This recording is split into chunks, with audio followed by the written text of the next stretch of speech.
Hello, and you're welcome to today's video. So today's video is just a report card um, on Micheàl Martin, basically.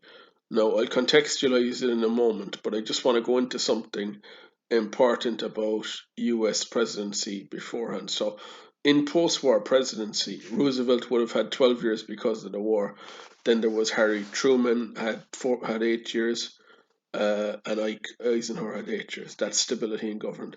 After that, you see Kennedy getting shot down after 2 years, Lyndon Johnson dying in office, Nixon getting impeached after 5 years, Gerald Ford serving 3 years, um, Jimmy Carter 4 years. It wasn't until Reagan had 8 years, HW had 4 years, cut short because of the Gulf War Mark One. Then you have stability with Clinton. Clinton has 8 years.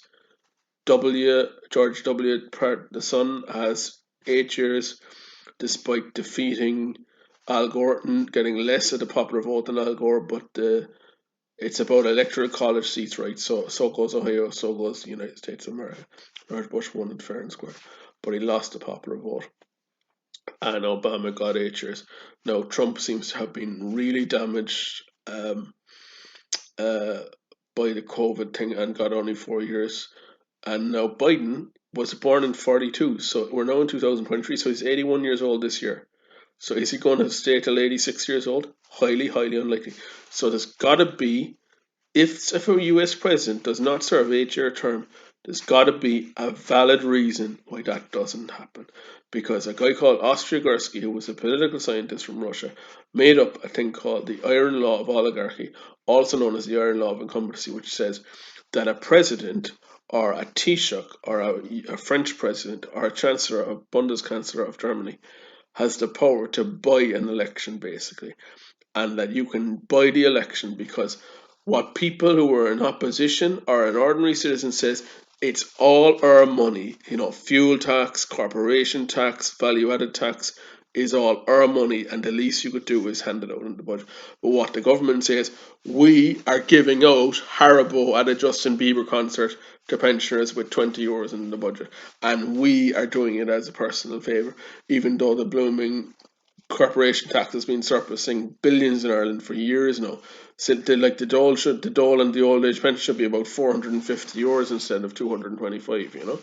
So at that rate, um, it's all our money. You see. So how this comes into the Micheàl Martin report card now is that Micheàl Martin no is in charge of the Fianna Fáil party, right? He had a rotating contingency supply agreement with Leo Varadkar as Taoiseach. He's now Taoiseach or Vice Taoiseach, a Vice Prime Minister.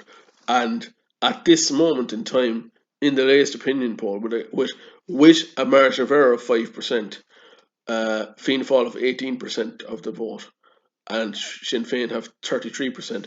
So if Sinn Féin go up one with the margin of error to 34, and Fianna Fáil go down one to 17, it means that in the next Dáil, if the head of elections in Sinn Féin can manage the situation properly and put the right numbers people in the right for the right seats and spread their vote, they'll outnumber Fianna Fáil by 2-1 in the 35th Dáil, I think it is, for the first time in since the foundation of the state. Do you follow?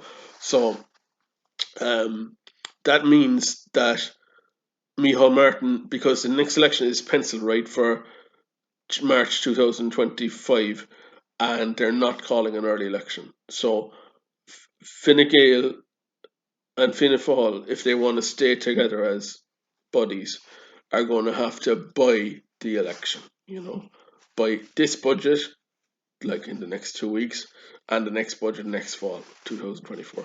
So they're going to have to try and buy that. As I said, something's got to give. Kennedy assassinated, Lyndon Johnson died, HW war in Iraq, uh, Trump, uh, COVID crisis, Biden old age. Something's going to go seriously wrong if Micheál Martin loses this election. But yesterday, you see in the front of the paper today, farmers are heckling Micheál Martin. Fine Gael are in charge of the farming community because they're their natural bailiwick. So they are they're moving in for the kill as well now on Micheál Martin. So it's going to be very interesting to see what is going to happen. So Micheál Martin report card is get on to Michael McGrath and try and buy the election. Sinn Féin position is uh, it's all our money anyway, so take no notice of any sweeties in the budget and don't be so wet behind the ears to believe any of that truth.